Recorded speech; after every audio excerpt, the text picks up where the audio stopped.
On to the dishwasher. Here's something to consider right off the bat: ease of use.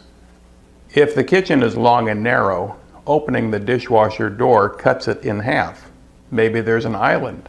Open the dishwasher and the cabinets aren't as accessible. One solution: check out the cabinets around the appliance. The dishwasher is probably only open when you load or unload it. Can you store all of the dishes on one side or the other so you don't have to go back and forth? Convenience is or is not designed into the kitchen. 2. Look at the timer. How many cycles does it have? Does the appliance have the cycles you use the most? 3. Door hinges. Does the door open and close smoothly? 4. The tub. Is it porcelain, metal, or plastic?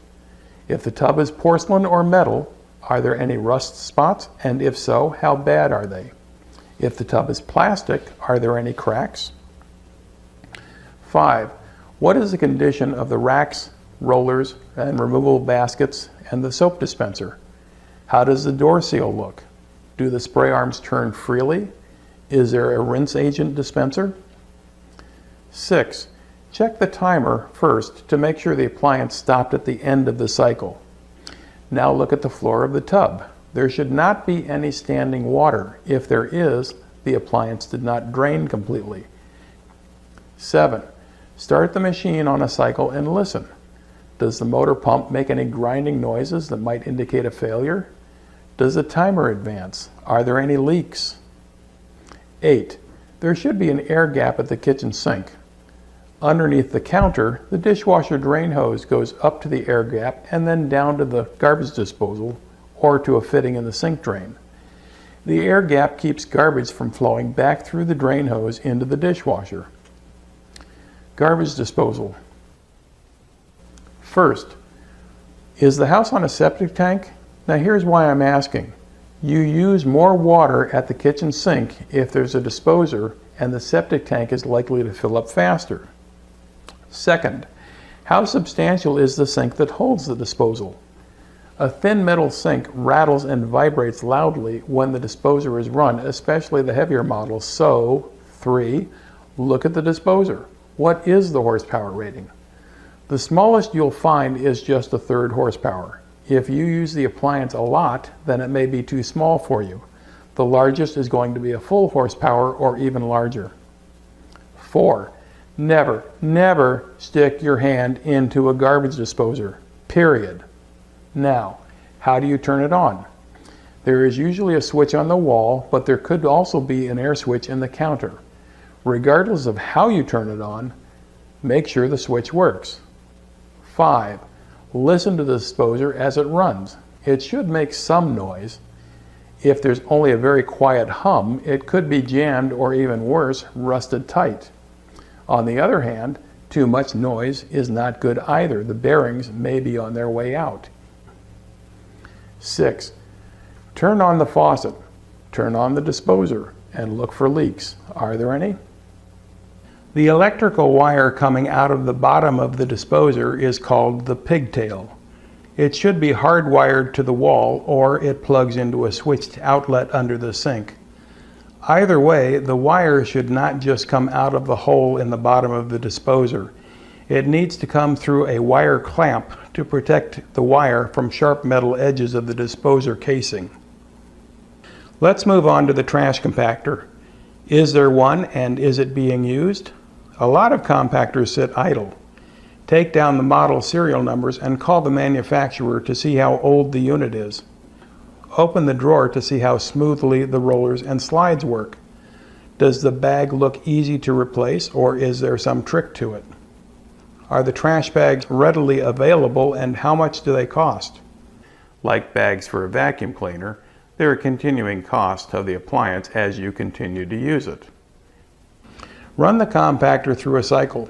Now give it a fair chance to work. Make sure there's enough trash in the compactor to compact. If the drawer isn't half to 3/4 full, it may look like nothing's happening. Make sure the drawer is completely closed or switches won't trip. Make sure the key lock switch, if there is one, is turned all the way to start Is there an on button you need to push, etc.? You will probably hear trash being compacted, but try instead to listen for noises coming from the compactor itself. A motor turns a belt or gears to drive the ram. Does it sound like the machine works smoothly, or has food or broken glass gotten where it shouldn't? Several switches control the operation of the compactor: door switch, key switch, micro switches to monitor the ram, and others to start and stop the unit. Any of these can fail over time. Mechanical problems can also crop up as the sprockets and chain wear, along with the roller bearings and power nuts. Here are some tips.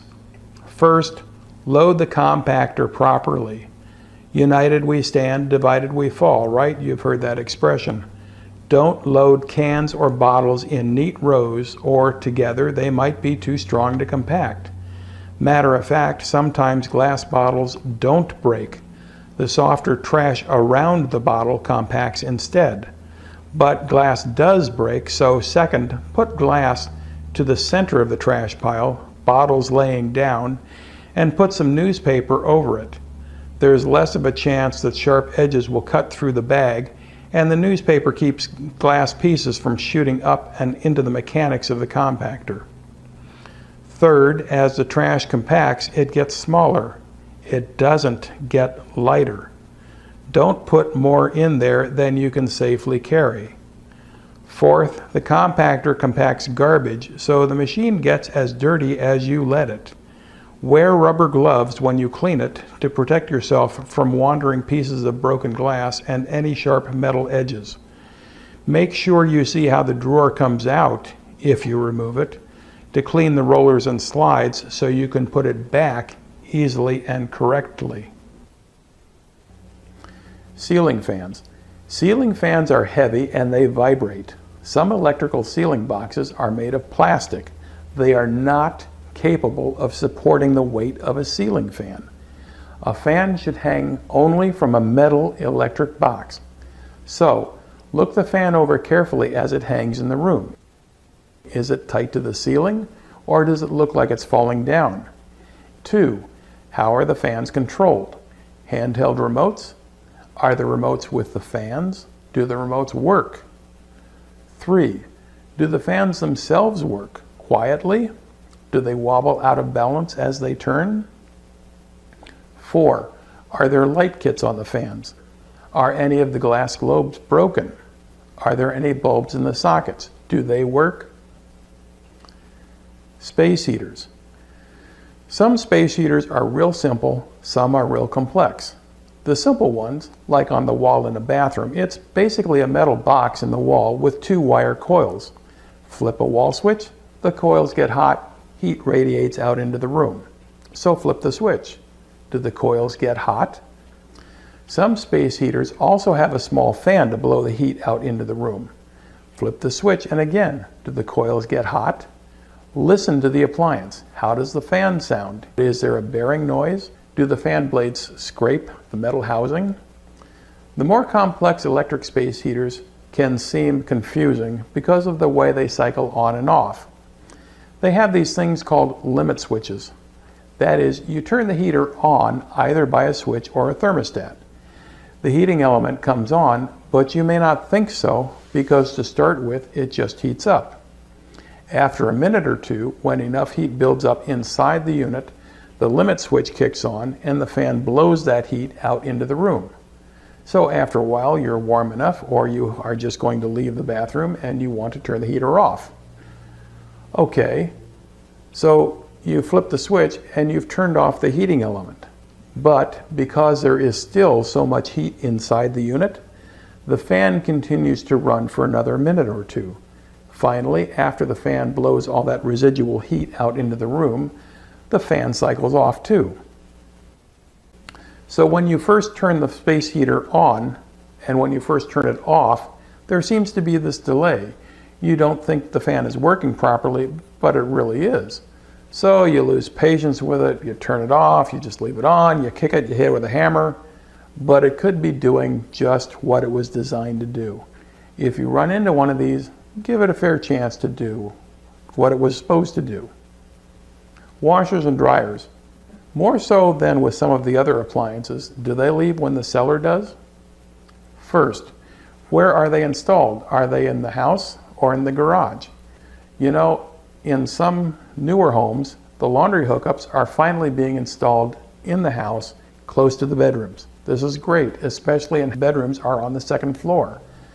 How far do you have to walk with a load of clean or dirty clothes? Again, convenience is or is not designed into the house. 2. Look at the appliance timers. Do the appliances have the cycles you use the most? 3. The washer. Is it top or front loading? Front loading washers. Check the door hinges and the door seal to make sure they seal properly. 4. The dryer. Is it gas or electric? Gas dryers. Do you smell gas?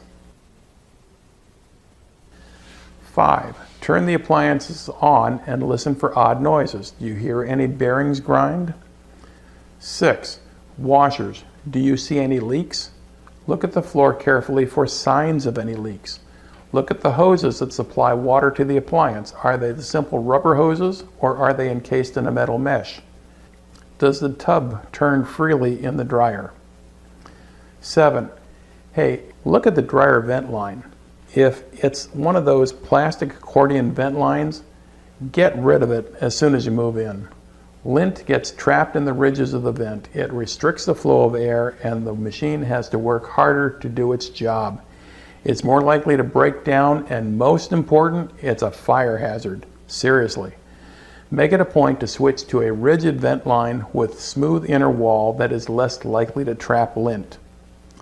And those fabric softener sheets you throw in the dryer, they can leave a film on the lint screen that can also block the airflow. About every 6 months, you need to use a stiff toothbrush and soap to clean the screen. I've got a lot more great stuff for you at houseiq.information. If you like what you've seen so far, do me a favor and tap the subscribe button so you don't miss future videos. And click the link to watch some more great stuff right now.